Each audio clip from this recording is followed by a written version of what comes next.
다 같이 자리에서 기립하셔서 임재 찬양 드림으로 8월 30일 주일 예배를 시작하겠습니다.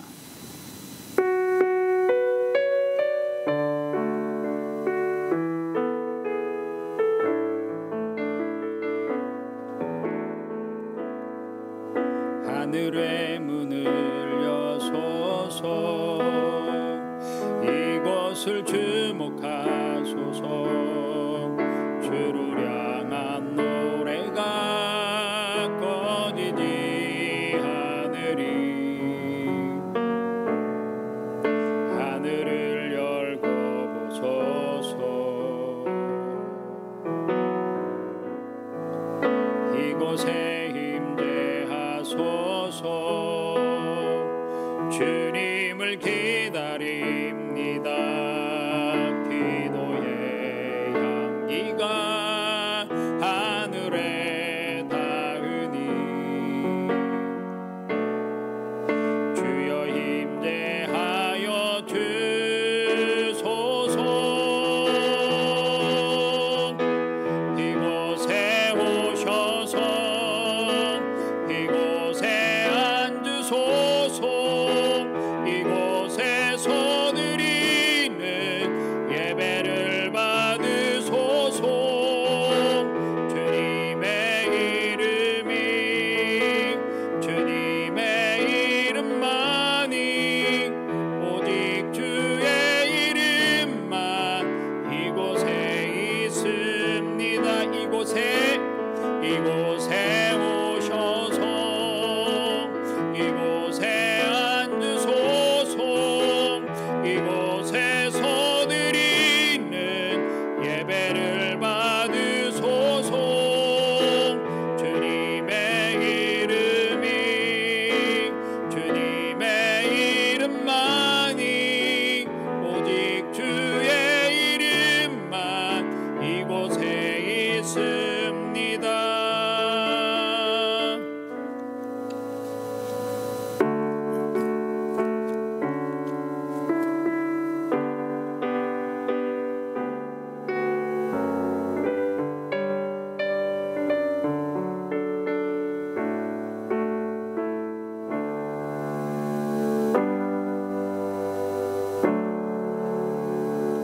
너희는 세상의 소금이며 빛이라 말씀하신 주님, 이 한 주간도 우리가 세상 가운데 빛과 소금의 역할을 제대로 감당하며 하나님의 자녀로 살았는지를 돌아보게 하여 주시옵소서.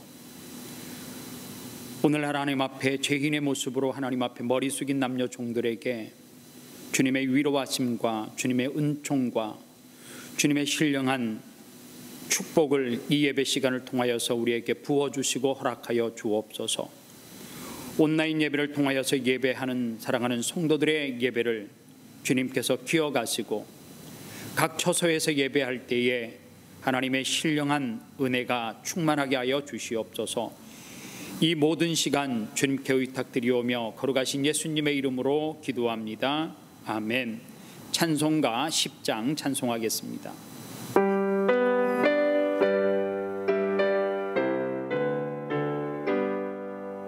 전능왕 오셔서 주 이름 찬송케 하옵소서.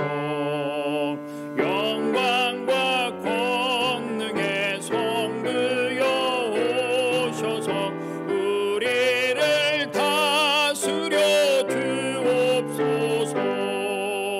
강생한 성자여 오셔서 기도를 들으소서.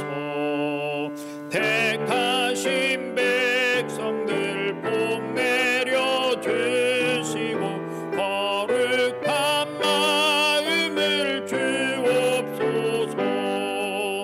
위로의 주 성령 오셔서 큰 증거 주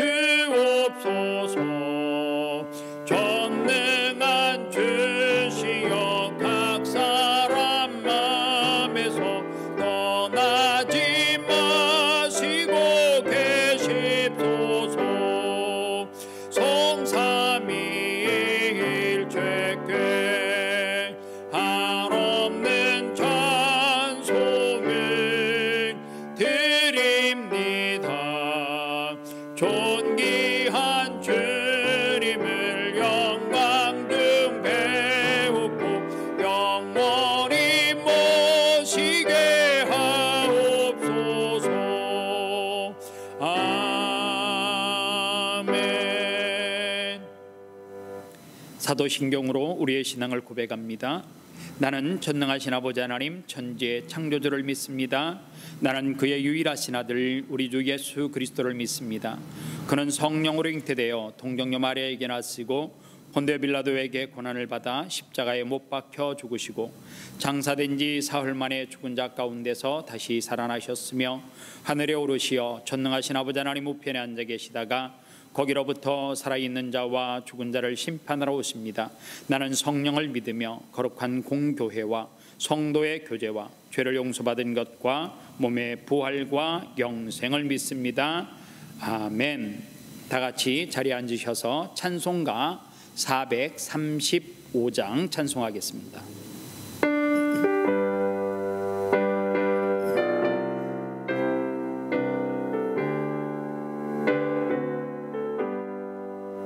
나의 영원하신 기업 생명보다 귀하다. 나의 갈 길 다가도록 나와 동행하소서. 주께로 가까이 주께로 나의 갈 길 다가도록 나와 동행하소서. 세상 득이 아니람과 모든 명예 버리고 험한 길을 가는 동안 나와 주께로 가까이 주께로 가오니 나의 갈 길 다가도록 나와 동행하소서. 얻은 골짝 지나가며 험한 바다 건너서 천국문에 이루도록 나와 동행하소서. 주께로 가까이 주께로 가오니 나의 갈 길 다가도록 나와 동행하소서. 아멘. 이 시간 하나님 앞에 참회의 기도를 드리는 시간입니다. 먼저 하나님 앞에 기도할 것은 내 조국 대한민국을 위해서 기도하면 좋겠습니다. 2차 코로나 감염자들이 계속해서 숫자들이 늘어나고 한 번도 경험해 보지 못한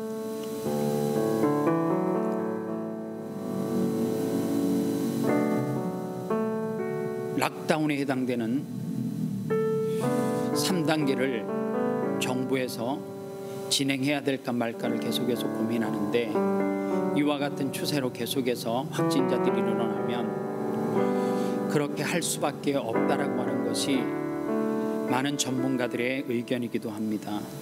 하나님, 하루속히 조국 대한민국에 코로나가 잦아들게 하시고 일터에서 또 예배 현장에서 마음껏 예배하고 일할 수 있는 그날이 속히 올 수 있도록 조국 대한민국을 위해서 기도해 주시기를 바랍니다. 이 땅과 지구촌 구석구석에 코로나 때문에 고통하고 있는 나라와 이웃들을 위해서도 같이 기도하면 좋겠습니다. 너무 너무나 오랜 시간 온라인 예배를 통해서 예배하는데 이 한 시간 온라인을 통해서 예배하는 내 신앙을 다시 한번 영적으로 점검할 수 있는 시간이 됐으면 좋겠습니다. 말씀처럼 신령과 진정으로 내가 하나님 앞에 예배하고 있는지를 돌아보는 시간이 되면 좋겠습니다. 무엇보다도 하나님 앞에 간절하게 기도할 제목은 아름다운 교회 성도들 가운데 육신의 질병과 어려움 때문에 경제적으로 어려운 성도들 가운데 회복의 은혜를 베풀어 달라고, 치유의 은혜를 베풀어 달라고 기도하시면 좋겠습니다. 하나님, 그럼에도 불구하고 여전히 지구촌 구석구석에서 하나님의 복음의 사역을 감당하는 선교사님을 위해서 기도하면 좋겠습니다. 오늘도 말씀을 통하여서 하나님이 주시는 신령한 은혜를 체험하기 위해서 기도하면 좋겠습니다. 다 같이 기도하겠습니다. 살아계신 아버지 하나님, 은혜와 사랑을 진심으로 감사합니다. 이 시간 하나님 앞에 사랑하는 성도들이 하나님 앞에 머리를 숙여 참회의 기도를 드립니다. 지난 한 주간도 하나님의 자녀로서 부끄럽지 않는 삶을 살았는지를 돌아보게 하시고 육신의 죄 때문에 고통하는 시간을 계속해서 살아가고 있지는 않은지를 이 시간 기도를 통해서 돌아보게 하시고 참회하는 은혜가 있게 하여 주시옵소서. 하나님 아버지, 하나님의 자녀로서 이 땅에서 부끄럽지 않게 살아가기를 원합니다. 하나님이 허락해 주시는 그 축복을 누리며 살아가기를 원합니다. 그 축복을 죄 때문에 누리지 못하고 있으면 그 죄악을 끊어버릴 수 있는 믿음을 허락하여 주시옵소서. 조국 대한민국은 코로나19 2차 감염으로 너무나 힘든 시간을 보내고 있습니다. 정부에서도 전문가들이 3단계를 진행하려고 준비하는 가운데 있습니다. 더 많은 확진자들이 나타나지 않게 하여 주시옵소서. 확진자들이 하나님 줄어들게 하시되 마음껏 일하며 마음껏 하나님 앞에 예배할 수 있는 그날이 조국 대한민국 가운데 속히 올 수 있도록 은혜를 베풀어 주시옵소서. 이 땅 가운데도 코로나19가 완전하게 소멸되게 하시고 무엇보다도 하루에 29만에 가까운 숫자들이 계속해서 코로나 확진 판정을 받고 어려움 가운데 고통하는 가운데 있습니다. 하나님, 계속해서 2차 3차 감염이 일어나는 지역들도 있습니다. 주님께서 손을 드시고 이 코로나 바이러스를 지구촌 가운데 소멸시켜 주시옵소서. 하나님의 능력이 아니고는 그 인간이 어떠한 백신을 개발해도 변종 바이러스 때문에 감당하기 어렵다라고 합니다. 하나님이 말씀으로 역사하여 주시옵시사 이 지구촌에 다시 한번 하나님이여 코로나로 통하여서 고통하는 일이 없도록 깨닫고 또 하나님 앞에 엎드릴 줄 아는 수 있는 귀한 믿음의 성도들이 되게 하여 주시옵소서. 하나님, 코로나19 때문에 아름다운 교회 성도들 가운데 어려움 가운데 있는 성도들이 많이 있습니다. 경제적으로 육신의 질병 때문에 고통하고 어려움 당하는 이웃들이 있습니다. 회복되게 하여 주시옵소서. 온라인 예배가 길어지면 길어질수록 우리의 신앙이 나태할까, 예배 가운데 온전한 예배를 드리지 못할까 봐 두렵습니다. 하나님, 사랑하는 성도들이 다시 한번 우리의 믿음과 신앙을 점검하게 하시고 현장에 나와서 예배할 수 있는 믿음과 은혜도 하나님 허락하여 주시옵소서. 오늘도 이 강단의 말씀을 통하여서 이 말씀에 은혜 받기를 원하는 사랑하는 지구촌 구석구석의 성도들이 주님의 축복과 말씀을 통하여서 은혜 받는 역사가 그들의 삶 가운데 있게 하여 주옵소서. 이 모든 기도의 제목 주님께서 응답하여 주실 줄 믿사옵고 거룩하신 예수님의 이름으로 기도합니다. 아멘. 교회 소식을 알려드리겠습니다. 교회 소식은 여러분들 자막을 보시고 꼭 특별히 정오 기도회를 통해서 신약성경 통독이 있는데요. 누구도 빠지지 말고 주일학교서부터 작년부에 이르기까지 다 동참을 하시면 좋을 것 같습니다. 혹시 여러분들 정오 기도회 때 기도의 제목이 있으면 그것이 나라와 민족을 위한 기도든지 아니면은 또 개인의 어떤 어려운 문제든지 저에게 기도의 제목을 주시면 함께 기도의 제목에 올리고 기도하도록 하겠습니다.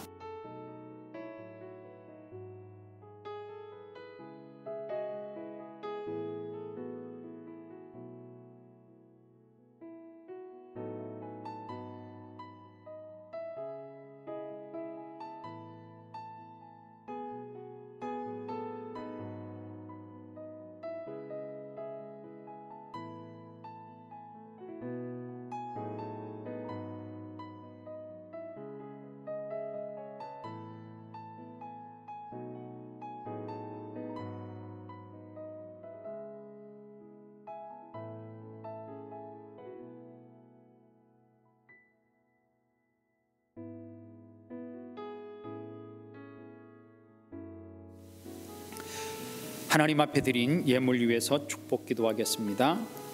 하나님 아버지 감사합니다. 이 시간 사랑하는 성도들이 하나님 앞에 정성스러운 예물을 드렸습니다. 코로나19 때문에 물질의 어려움을 겪고 있습니다. 수입이 한없이 줄어들었습니다. 감사할 거리가 별로 없습니다. 내가 가진 물질이 많지 않기에 구제하는데 내 손이 움츠려들 수 있는 그러한 시기입니다.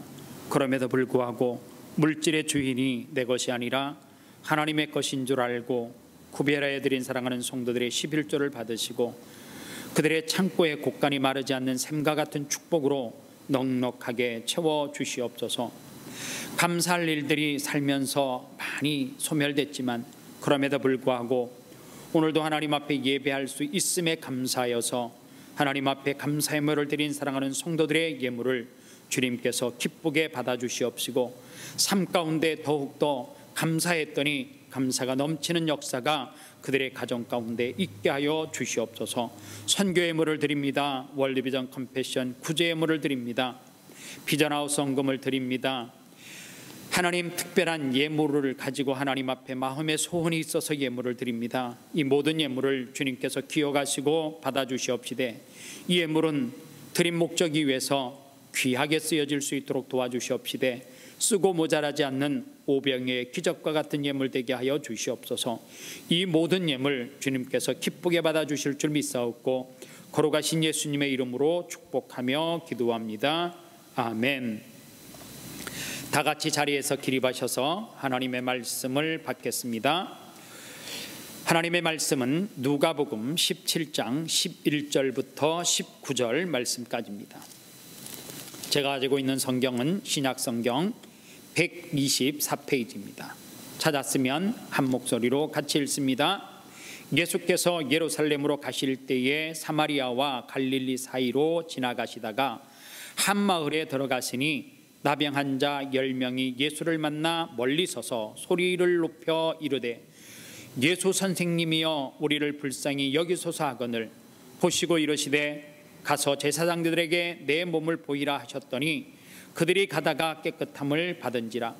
그 중에 한 사람이 자기가 나은 것을 보고 큰 소리로 하나님께 영광을 돌리며 돌아와 예수의 발 아래 엎드려 감사하니 그는 사마리아 사람이라. 예수께서 대답하여 이르시되 10사람이 다 깨끗함을 받지 아니하였느냐? 그 9은 어디 있느냐? 이 이방인 외에는 하나님께 영광을 돌리러 돌아온 자가 없느냐 하시고 그에게 이르시되 일어나라 가라 내 믿음이 너를 구원하였느니라 하시더라. 이는 살아계신 하나님의 말씀입니다. 아멘. 자리에 앉겠습니다.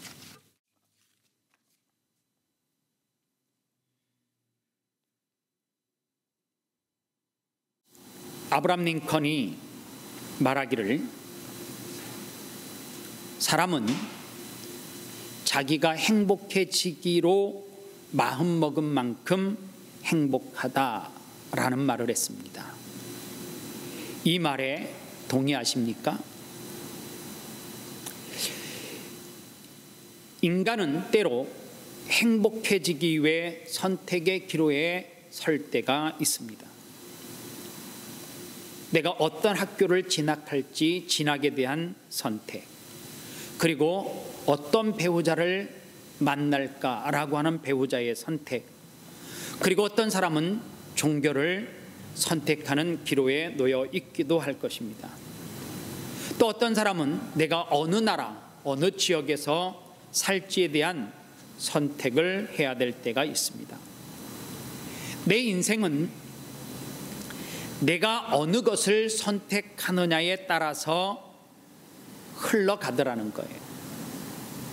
그러면 왜 우리는 그 학교를 선택하고 이런 배우자를 선택하고 그리고 이런 종교를 선택하고 내가 지금 살고 있는 이 장소를, 이 지역을 선택하셨습니까? 그 선택의 이유는 행복하기 위해서 선택을 했을 것입니다. 그렇다면 내가 지금 선택한 그 선택지, 내가 선택한 배우자, 내가 선택했던 그 학교, 그리고 내가 선택해서 살고 있는 이 땅에서 내가 지금 사는 것, 여러분들 만족하십니까? 후회는 단 하나도 없으십니까? 많은 사람들은 자기가 선택하고 그 선택한 것에 후회를 대부분이 하더라는 것입니다. 오늘 예배드리는 모든 성도들이 인생이 선택이라고 한다면 후회 없는 올바른 길을 선택해서 여러분들이 가고 있는 그 길이 행복한 길이 되시기를 주님의 이름으로 축원합니다. 인생이 선택이라고 하면 제가 오늘 한 권의 책을 통해서 그 인생의 선택 가운데 올바른 선택을 해서 행복하게 살아가는 한 사람을 소개하려고 합니다. 내 이름은 예쁜 여자입니다라고 하는 책의 저자 김희아 씨입니다. 여러분들 얼굴 보이시죠? 제가 이 책을 읽고 굉장히 감동을 많이 받았습니다. 이분이 이 땅에 태어나는 그 순간에 무거운 짐을 가지고 태어난 사람입니다. 태어날 때 얼굴의 절반이 붉은 색의 반점이 뒤덮여 있었습니다. 조국 대한민국처럼 외모 지상주의 사회에서 그것도 여자가 얼굴의 절반이 붉은 모반을 가지고 태어났다라고 하는 것은 참으로 불행한 삶을 살아가야 되는 그러한 환경, 그러한 것을 가지고 태어났다라고 말할 수가 있습니다. 그런데 외모도 그렇게 문제가 있었지만 더 가슴 아픈 것은 그는 어려서 태어나 보니까 부모님이 없었어요. 그리고 그는 보육원에서 자랐다라고 말합니다. 25세가 되어졌을 때에 엎친 데 덮친다고 그는 그 나머지 반쪽 얼굴에 이름도 잘 알지 못하는 상악동암이라고 하는 이 암이 그 붉은 모반이 있는 반대편에 생겼습니다. 그래서 그는 여러 차례 수술을 받아야 했습니다. 그 책의 이야기 스토리를 쭉 읽어보면 이분이 어려서부터 얼마나 힘든 환경 가운데 살았고 얼마나 많은 사람으로부터 소외를 받았는지를 짐작할 수가 있습니다. 세상을 살아가는데 외모가 다는 아니겠지만 그러나 그 다른 것도 아닌 얼굴에 심각한 문제가 있다라고 하는 것은 많은 사람들에게 상처를 받기가 참 쉽습니다. 그는 어려서 외모 때문에 상처를 받았던 기억이 있다라고 책에서 소개합니다. 초등학교 3학년 때 미술 시간이었습니다. 제가 볼 때 이 선생님은 굉장히 문제가 있는 선생님 같습니다. 그리고 그는 상식에 벗어난 행동을 하는 선생님이었던 것 같습니다. 미술 시간이 되면 준비물이 있잖아요. 그런데 이 희아라고 하는 이 아이가 보육원에서 자라다 보니까 어떤 준비물을 챙겨가는데 그 당시에 잘 챙겨가지 못했던 것 같습니다. 미술 수업 시간이 되어졌는데 준비물을 챙겨오지 않았던 아이들을 일어나라고 그렇게 했습니다. 준비물을 챙겨가지 않았던 희아도 그 자리에서 일어났습니다. 그랬더니 선생님이 앞으로 나오라고 했습니다. 그리고는 그 선생님이 상식에 벗어나는 행동을 하기 시작했습니다. 칠판 앞에 세워놓고 아이들에게 지금부터 이 희아 아이를 그리라고 얼굴을 그 몸을 그리라고 한 거예요. 처음에는 그것이 어떤 일이 발생할지를 잘 몰랐습니다. 한 15분쯤 지나서 그림이 마무리될 때쯤 선생님이 그림을 앞쪽으로 보이게 하고 들으라고 했습니다. 그 그림을 이 희아라고 하는 아이가 보는 순간 왜 사람들이 자기를 싫어하는지, 왜 사람들이 나를 피하는지를 깨닫게 되어졌습니다. 그리고 그 사건은 그 희아라고 하는 아이에게 그 어렸을 때의 크나큰 충격이었습니다. 그는 성장해 오는 가정 가운데 누구 한 사람도 자기와 함께 식사를 하자라고 하는 청을 받아본 적이 없다라고 합니다. 그는 태어나서부터 계속해서 외톨이로 그렇게 살았습니다. 제가 그 책을 읽으면서 참 이분이 귀하다라고 생각했던 것이 뭐냐 하면, 세상에 그분과 같은 상처, 그분과 같은 상처에 구덩이를 뒹굴었을 것 같은 그런 삶을 살았다라고 하는 분을 제가 그렇게 본 적이 없는 것 같습니다. 그런데 그 책 서문에 이런 글씨가 쓰여져 있습니다. 굵은 글씨로 타이틀 같기도 한데 오늘 설교의 제목입니다. 제 삶의 힘은 감사입니다 라고 하는 큰 타이틀이에요. 제가 그 책 전체를 읽고 나서 내린 결론이 뭐냐면, 그렇구나, 책의 서문에 쓰여져 있는 제 삶의 힘은 감사입니다, 이 타이틀이 그 책 전체를 한 단어로, 한 문장으로 요약해 놓은 것 같습니다.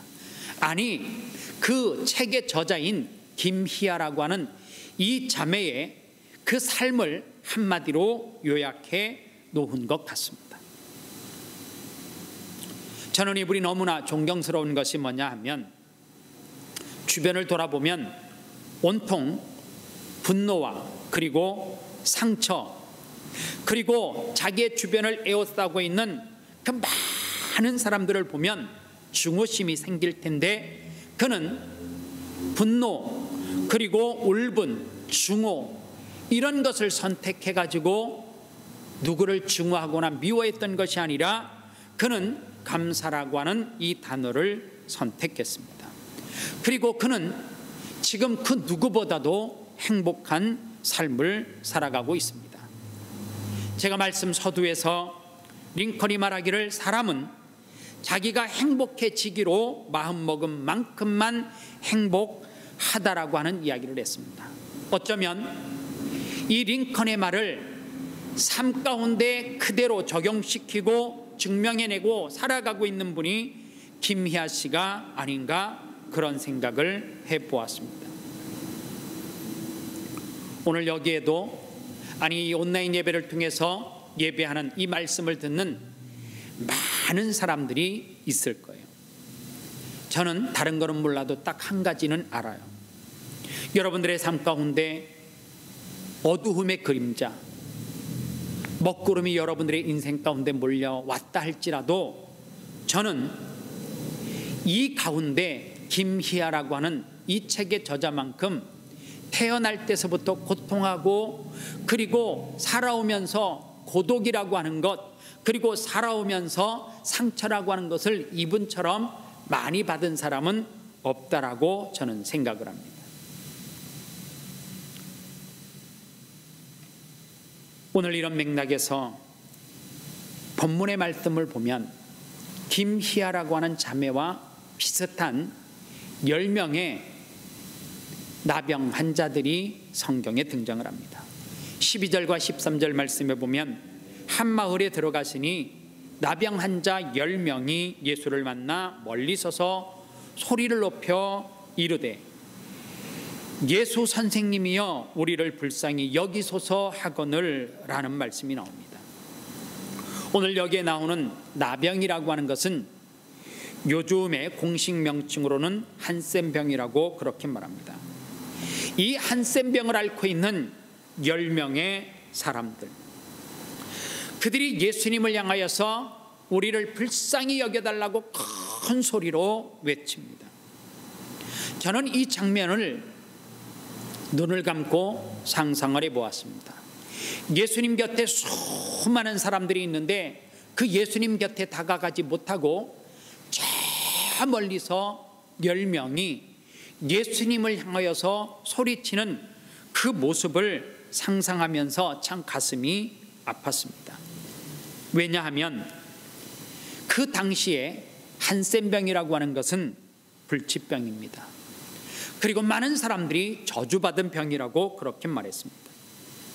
그들의 삶 가운데는 좌절과 그리고 낙심 그리고 절망적인 마음이 그들에게 있었을 것이에요.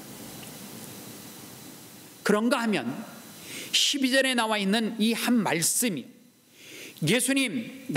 예수님을 만나 멀리 서서 소리를 높여 이르되 왜 그들은 예수님 가까이 가지 못하고 멀리 있었을까? 그 당시 사회에서 한센병이라고 하는 것은 격리돼야 되는 병이에요. 우리는 요즘 코로나19 때문에 자가격리라고 하는 이 격리라고 하는 단어가 참 맞을 정도로 이제 듣기 싫은 단어가 됐습니다. 그런데 이 사람들은 그 당시에 그냥 격리되는 것이 아니라 가족하고 떨어지면 그 병이 완치되기 전까지는 제사장에 보여서 네 병이 완치됐다라고 판정받기 전에는 영원히 가족들과 함께 있을 수 없는 병입니다. 가족들의 위로와 격려가 필요한 순간에 그들은 그들만이 따로 격리되어져서 살아갈 수밖에 없습니다. 그 당시의 사회가 얼마나 잔인했냐 하면 이 한센병을 앓고 있는 사람들이 그냥 평범한 사람들이 있는 곳에 들어오게 되면 그를 발견하는 사람이 돌을 들어서 그를 쳐 죽여도 살인죄에 해당되지 않을 정도로 가혹한 사회였습니다. 그러다 보니까 이 한센병을 앓고 있는 10명의 환자들은 예수님 곁에 갈 수 없고 정상적인 일반인 사람과 멀리 떨어져서 소리를 지를 수밖에 없었습니다. 이 한센병을 또 흘리면 머릿속에서 맴도는 단어가 있습니다. 고독이라고 하는 단어, 그리고 고립이라고 하는 단어입니다. 제가 이 본문의 말씀을 묵상을 하다가 무슨 생각이 떠올랐냐 하면 오늘 본문 말씀에 10명의 한센병 환자 이미지가 고독과 고립이라고 한다라고 하면 오늘 이 고독과 고립이라고 하는 단어는 어쩌면 현대인들에게 너무나 친숙한 단어고 그리고 현대인들에게 있어서 너무나 익숙한 단어인 것 같아요. 현대인들의 이미지하고 너무 비슷한 것 같습니다. 무엇이 비슷해요? 이 현대인들의 코드 가운데 하나가 고독이라고 하는 코드가 있는 것 같습니다. 윗대 어른들의 삶을 보면 우리보다 풍요로운 삶은 살지는 못했지만 그들은 고독이라고 하는 단어, 외롭다라고 하는 단어를 잘 쓰지 않았던 것 같아요. 윗대 어른들보다 밥을 잘 먹을지는 몰라도 윗대 어른들보다 문화는 누리고 사는지는 몰라도 우리 윗대 어른들보다 지금 살아가고 있는 이 세대는 고독이라고 하는 그 세대 가운데 살아가고 있는 것이 맞는 것 같아요. 이게 얼마나 모순된 것이냐 하면 지금 전 세계적으로 소통의 도구가 얼마나 많이 있습니까? 제가 2007년도에 왔을 때에 한국에 전화를 하려고 하면 지금처럼 카톡 같은 전화가 어디 있어요? 마트에 가서 전화카드 20불을 주고 사면 얼마 통화 못했어요. 그런데 지금은 얼굴을 보고 한국에 있는 부모님들하고 친구들하고 다 통화할 수 있잖아요. 많은 사람들은 페이스북을 통해서 아니면 SNS를 통해서 인스타그램을 통해서 많은 사람과 소통을 해요. 전 세계 사람들과 소통할 수 있습니다. 그런데 시간이 지나면 지날수록 이런 사람들이 고독이 더 심하다라고 말해요. 더 외롭다라고 말합니다. 이런 면에서 본문에 나오는 10명의 한센병 환자들이 고독, 격리 이런 코드로서 살펴보고 있는데, 이것이 하나님이 주시는 창조 질서 가운데 어긋나는 감정이라는 거예요. 고독이라고 하는 것, 격리라고 하는 것은, 여러분들 창세기 2장 18절에 보면 여호와 하나님이 이르시되 사람이 혼자 사는 것이 좋지 아니하니 내가 그를 위하여 돕는 배필을 지으니라 하시니라. 하나님께서 가정을 주신 이유가 뭐냐 하면, 하나님께서 그 인간의 고독을 방치하시지 않겠다라고 하는 그 하나님의 배려입니다. 그래서 저나 여러분들의 가정 가운데 부부로 가정을 이루게 하고, 그리고 그 부부 사이에서 사랑하는 자녀들을 축복의 선물로 주었습니다. 왜냐하면 그로 통하여서 고독의 자리에 빠지지 말라고요. 그런데 이 땅을 살아가는 가운데 결혼을 하고 그리고 자녀가 있는데도 사람들은 고독하다라고 말해요. 마치 내 인생을 이야기할 때 텅 빈 들판과 같다라고 이야기합니다. 오늘 여러분들 가운데 하나님께서 축복하셔서 가정을 이루고 하나님께서 자녀를 선물로 주셨음에도 불구하고 나는 여전히 외롭고 고독하다라고 느끼시는 분이 있다라고 하면, 그때는 사람을 찾을 때가 아니라 하나님을 찾을 수 있는 절호의 기회이고 하나님을 찾아야 될 때라고 저는 확신합니다. 고독하십니까? 하나님을 찾아야 합니다. 그리고 공허하시면 하나님을 찾아야 합니다. 오늘 본문의 10명의 한센병에 걸린 분들이 이제 주님을 찾았습니다. 그리고 주님을 찾는 순간 그들의 고독과 고립의 문제가 완전하게 해결이 됐습니다. 14절에 보니까 보시고 이르시되 가서 제사장들에게 너희 몸을 보이라 하셨더니 그들이 가다가 깨끗함을 받은지라, 이렇게 성경은 말하고 있습니다.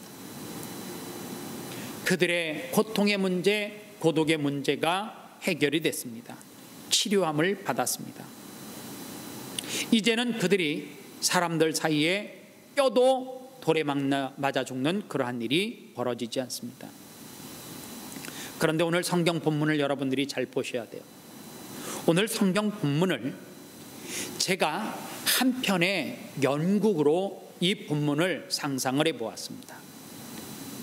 오늘 성경 본문을 보면 14절까지가 연극으로 이야기하면 1막과 2막으로 나눈다라고 하면 14절까지 고독과 고립 가운데 있었고, 그들은 그 한센병이라고 하는 질병 때문에 정상적인 사람들, 가족들로부터 외면당했는데 그들이 병을 치료받는 이 장면은 연고로 말하면 1막이에요. 그리고 1막이 14절에 보면 어떻게 끝나요? 그 10명이 치료함을 받고 너무너무 기뻐서 덩실덩실 춤을 추는 거예요. 제사장에게 자기의 그 함부를 보여주기 위해서 가는데 내 상처난 부분이 깨끗하게 치유가 됐어요. 그리고 정상인 몸이 되어졌어요. 여러분들 10명이 그 제사장을 찾아가면서 춤추는 그 광경을 상상해 보십시오. 그리고 무대는 막이 위에서부터 서서히 내려옵니다. 그리고 1막이 끝났어요. 한 5분쯤 휴식 시간을 갖고 다시금 그 무대에, 깜깜했던 무대에 조명이 밝혀지고 그 막이 올라가기 시작합니다. 그 막이 올라갔을 때에 무대에는 그 한센병을 앓고 있던 치유받은 10명 전체가 있었던 것이 아니라, 오늘 성경에 보니까 10명은 고침받고 춤을 추고, 그리고 1막에 막이 내려오는 그 순간에 그들은 사라졌고, 그리고 제2막이 올라가고 조명이 비칠 때에는 누구만이 남았어요? 그 10명 가운데 한 명만이 남아 있었습니다. 그 한 명은 예수님께 머리를 조아리며 너무 기뻐서 감격하고 감사를 표했습니다. 오늘 이 연극 전체의 결론이 어떻게 맺어지느냐? 굉장히 중요한 포인트가 19절 말씀이에요.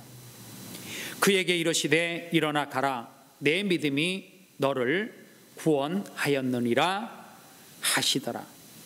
킴 제임스 버전에 보니까 이 말을 이렇게 번역해 놓았습니다. Has made you well. 즉 다시 말하면 너희 믿음이 너희를 온전하게 만들었다라고 하는 말입니다. 제가 이 말씀을 통해서 깨달음을 얻은 것이 뭐냐면, 미련한 우리의 생각이요, 우리의 온전함을 얻었다라고 생각하는 것이 대부분이 어디까지입니까? 오늘 이 일막에 막이 내려오고 치유함을 받아서 너무너무 기뻤던 그 9명, 이 막이 올라갈 때 1명밖에 남아있지 않고 나머지는 다 어떻게 했다고요? 치유받고 그 무대에서, 연극의 무대에서 사라졌다라고 하는 사실입니다. 사람들은 대부분이 근본적인 문제를 이 한센병을 알았던 9명처럼 생각을 합니다. 그 근본적인 문제가 뭐라고 생각하는 거예요? 한센병이라고 생각하는 거예요. 많은 사람들은 신앙생활하면서 자기가 지금 해결해야 될 그 문제를 근본적인 문제라고 생각을 합니다. 그리고 그 신앙은 그 문제가 해결되면 다 해결됐다라고 생각을 해요. 그런데 여러분들, 성경은 이 한편의 드라마와 같은 이 연극은 1막에서 끝나는 것이 아니라 2막에 막이 올라가면서 여호와 하나님 앞에 그 한 명의 한센병을 앓았던 사람이 치유받고 감사를 드렸더니 하나님께서 뭐라 그래요?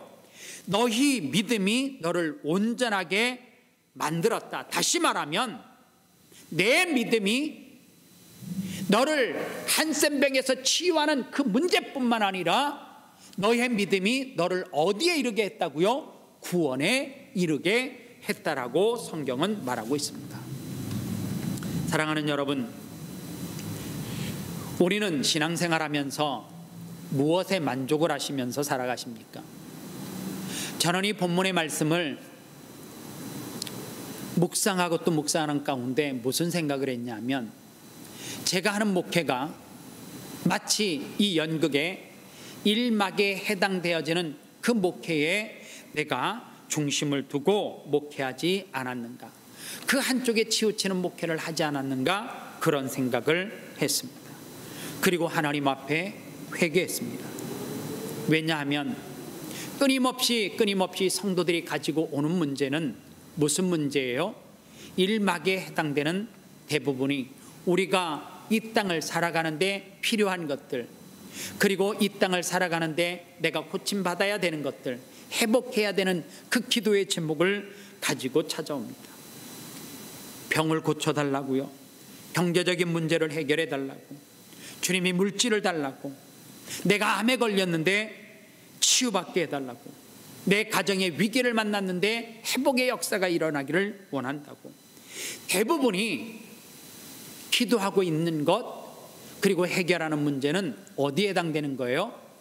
내 믿음이 너를 구원하는 문제가 아니라 우리의 근본적인 문제를 대부분이 뭐라고 생각하는 거예요? 내가 이 땅에서 고통하고 힘들어하는 문제를 가장 근본적인 문제라고 생각을 해요. 그러다 보니까 1막에서 치유받고 해결되는 그곳에 만족하면서 대부분이 살아가고 있는 신앙인들입니다. 그러다 보니까 그 문제가 해결이 됐음에도 불구하고 우리는 감사하지 못해요. 시간이 지나니까 내 힘으로 한 것 같아요. 시간이 지나니까 내 열심으로 그 문제를 해결한 것 같아요. 그러다 보니까 감사가 사라졌어요. 순종하기는 순종해요. 어떻게 순종해요? 기계처럼 순종을 해요. 그런데 그 삶 가운데 무엇이 없어요? 감사가 없습니다. 오늘 이런 의미에서 이 본문의 말씀을 가지고 여러분들에게 두 가지만 권면하겠습니다. 첫 번째로는 우리 삶 속에서 감사라고 하는 것을 잊지 않기를 바랍니다. 감사가 뭐냐? 하나님과 관계를 회복하는 데 필수 도구요 요소입니다. 이 기미아라고 하는 이 자매가 감사를 선택하고 살았더니 그의 삶 가운데 기적이 일어났어요. 세상에서 외모 지상주의에 쩔어 있는 이 대한민국에서 이 자매가 얼마나 멋진 남편을 만났는지 몰라요. 제가 처음에는 그 남편이 대단하다 그렇게 생각을 했습니다.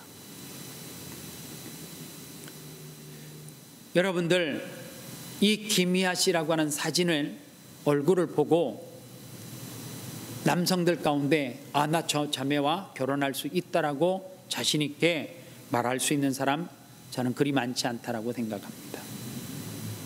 저부터 사실 자신이 없는 것도 사실이에요. 그러나 그 남자는 그 여인의 외모를 보지 않고 결혼을 했겠습니까? 아니잖아요. 결혼은 양가가 만나는 거잖아요. 그 남자 쪽에 문제가 있는 것이 아니었습니다. 그리고 부모님에게 결혼을 승낙받기 위해서 이제 두 사람이 남자 쪽의 부모님을 찾아갑니다. 그런데 그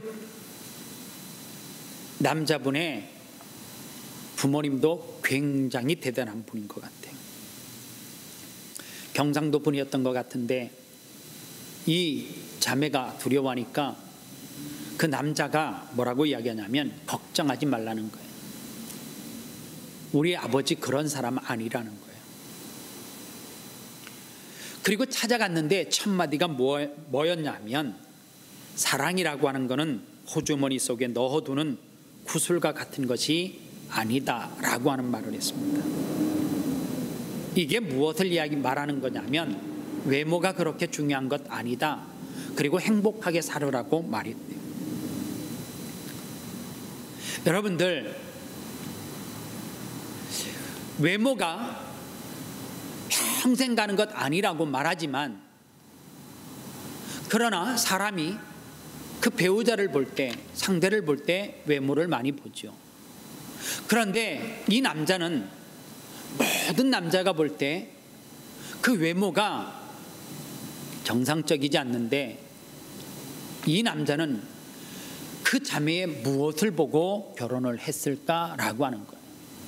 저는 어쩌면 한 번 만나고 두 번 만나고 계속해서 만나다 보니까 그 자매에게서 누구에게도 발견하지 못하는 무엇이 넘쳐나요? 감사가 넘쳐나는 것을 보지 않았는가 싶어요. 그 감사가 넘쳐나는 그 자매의 얼굴에는 끊이지 않고 웃음이 가득하고 행복한 모습을 발견하지 않았는가 싶습니다. 그 감사는 상대로 하여금 누구도 발견하지 못하는 그 남자만이 그 여인을 통해서 매력을 알게 되어졌습니다.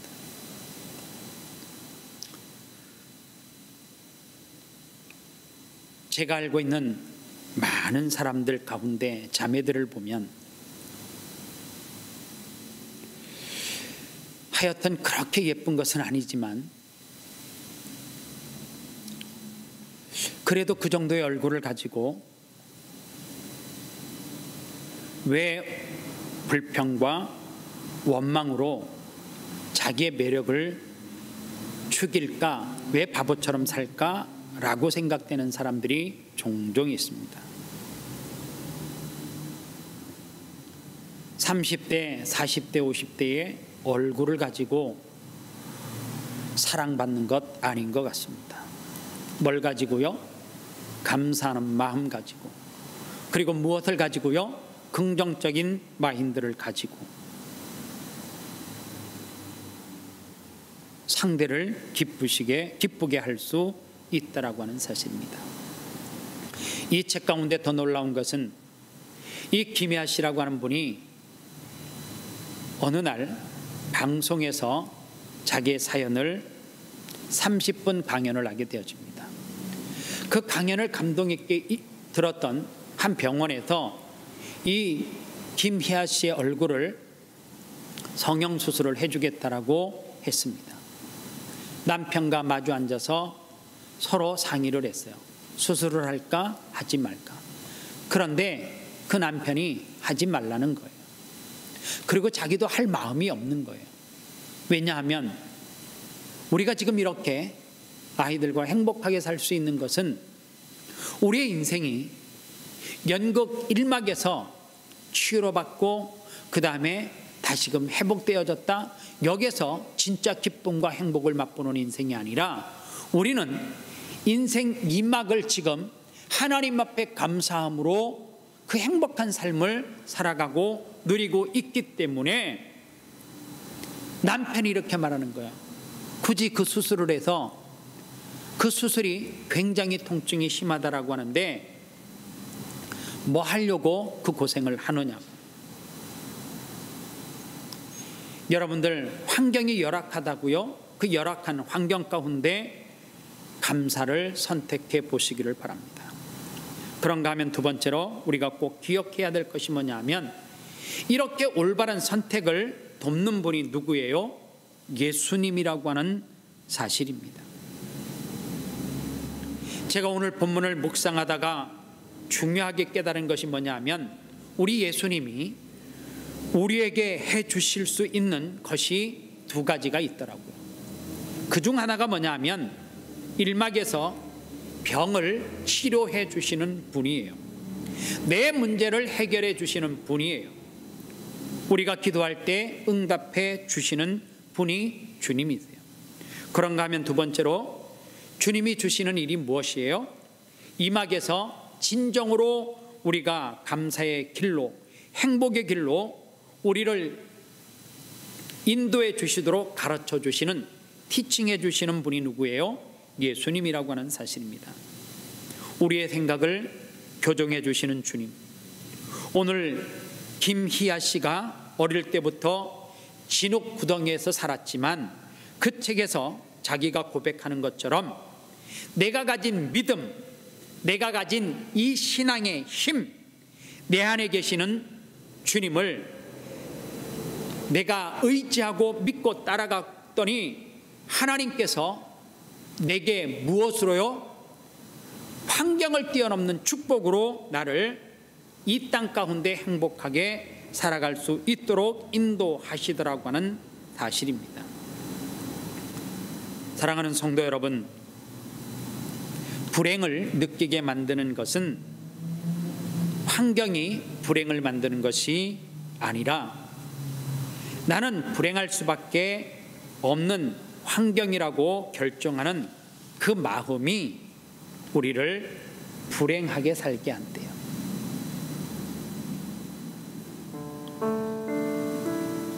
어느 목사님이 이 코로나19 때문에 지금 한국에는 정부 지침대로 대면 예배를 할 수가 없어요.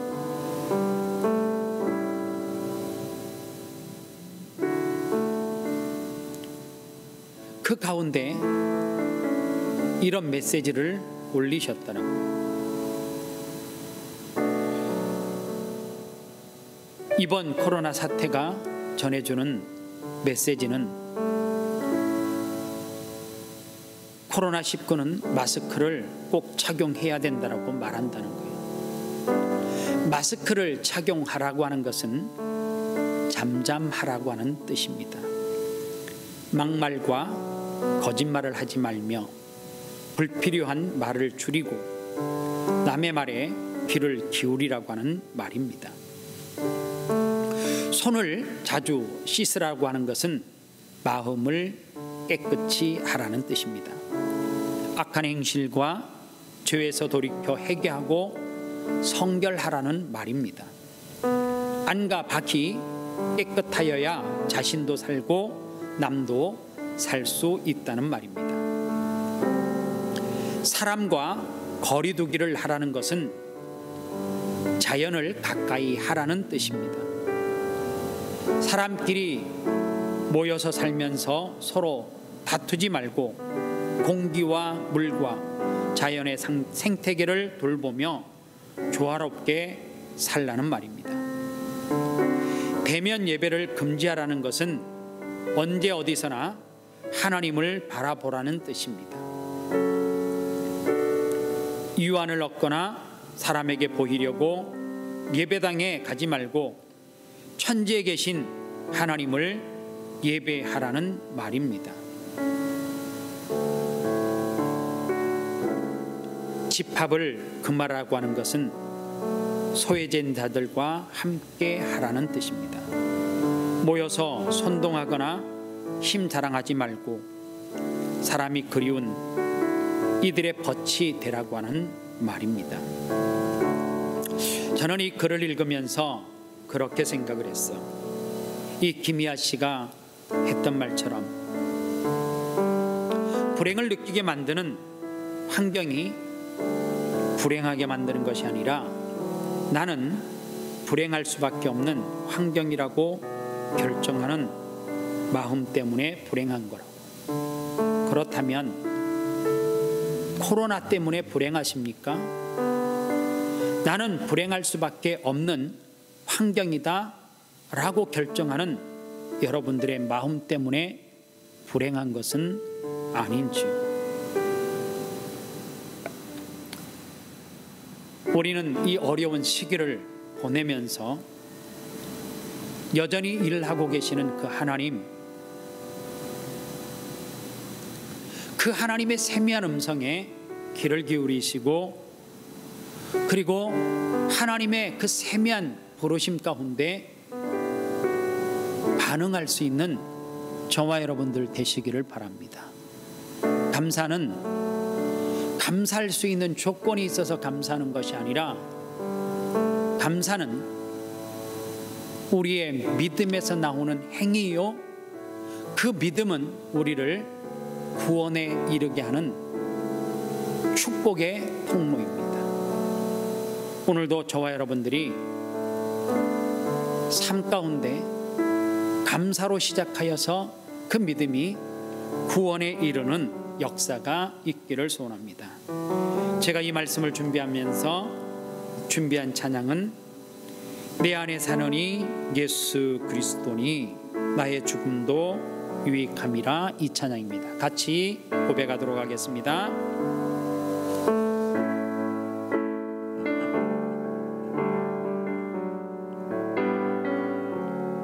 내 안에 사느니 예수 그리스도니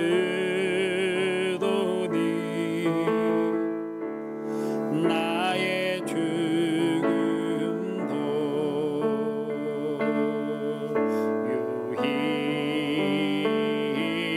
유익함이라. 내 안에 사느니 내 안에 사느니 예수 그리스도니 나의 죽음도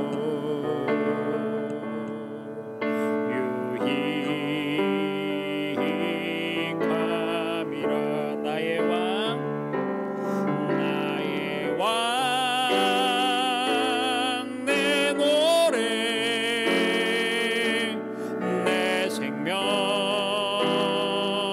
또 내 기쁨 나의 힘 나의 공 내 평화 나의 주 내 안에 사느니 예수 그리스도니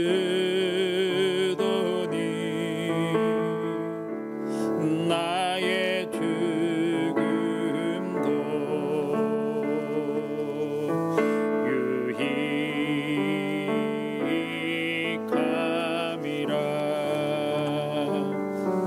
이 시간 말씀을 생각하면서 한 목소리로 한번 기도하도록 하겠습니다. 사랑하는 여러분, 내 삶의 힘은 감사입니다. 이 설교의 제목처럼, 김희아 씨의 고백처럼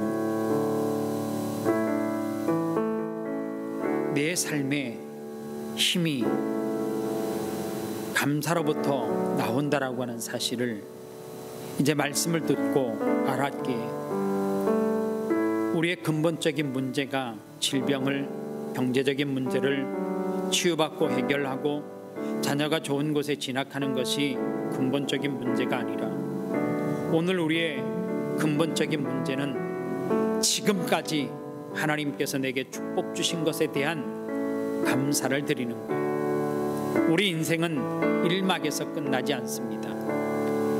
우리의 인생의 2막의 커튼이 올라갈 때에 우리는 반드시 하나님 앞에 감사를 통하여서 너의 믿음이 너를 구원한다라고 하는 구원의 축복에 이르는 것이 진짜 축복이에요.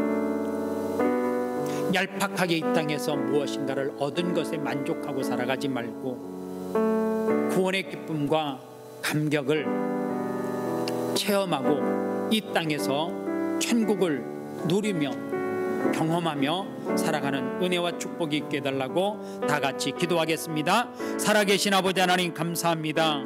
이 시간 사랑하는 성도들이 말씀 들었습니다. 부족한 종이 말씀 선포했습니다. 제 삶의 힘은 감사입니다. 우리의 삶 가운데 감사가 넘치게 하여 주시옵소서. 이 감사는 믿음으로부터 시작되는데 그 믿음은 우리를 구원에 이르게 한다라고 하였사오니, 우리의 인생이 신앙생활하면서 무엇을 먹을까 입을까 마실까에 대한 문제 해결이 아니라 우리의 영혼의 문제가 해결되는 그 은혜와 축복을 맛보며 살아가게 하여 주시옵소서. 하나님, 환경에 눌려서 살지 않기를 원합니다. 코로나 때문에 불행하다라고 생각하면 불행할 수밖에 없는데, 하나님, 우리가 그 환경을 뛰어넘어 하나님의 세미한 음성을 듣게 하시고 그 하나님의 음성을 듣고 이 땅 가운데 하나님으로부터 받은 은혜와 축복을 이웃들에게 나누며 선포하며 살아가는 은혜가 있게 도와 주옵소서. 예수님의 이름으로 기도합니다. 아멘. 다 같이 자리에서 기립하셔서 교회 찬양 드리고 축도함으로 예배를 마치겠습니다.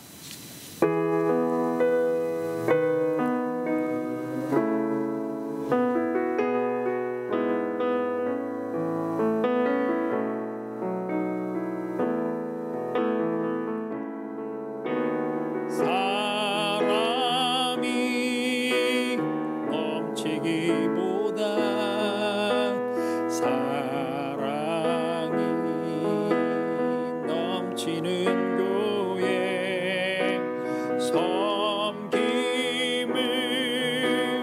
원하기보다 섬김의 기쁨 알아가는 교회, 세상이 주목하기보다 주님이 주목하는 교회, 화려한 겉모습보다 중심이 주를 향한 교회, 주님이 피로 사신 아름다운 교회, 서로 사랑함으로 하나 되는 교회, 주님이 머리 대신 거룩한 교회,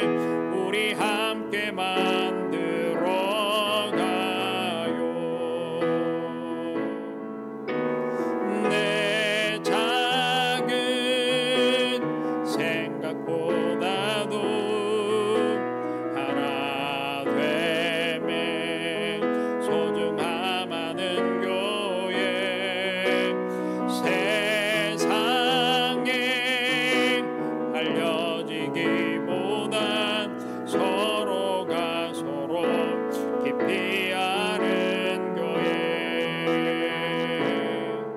주님이 피로 사신 아름다운 교회, 서로 사랑함으로 하나 되는 교회, 주님이 머리 대신 거룩한 교회, 우리 함께 만들어 가요.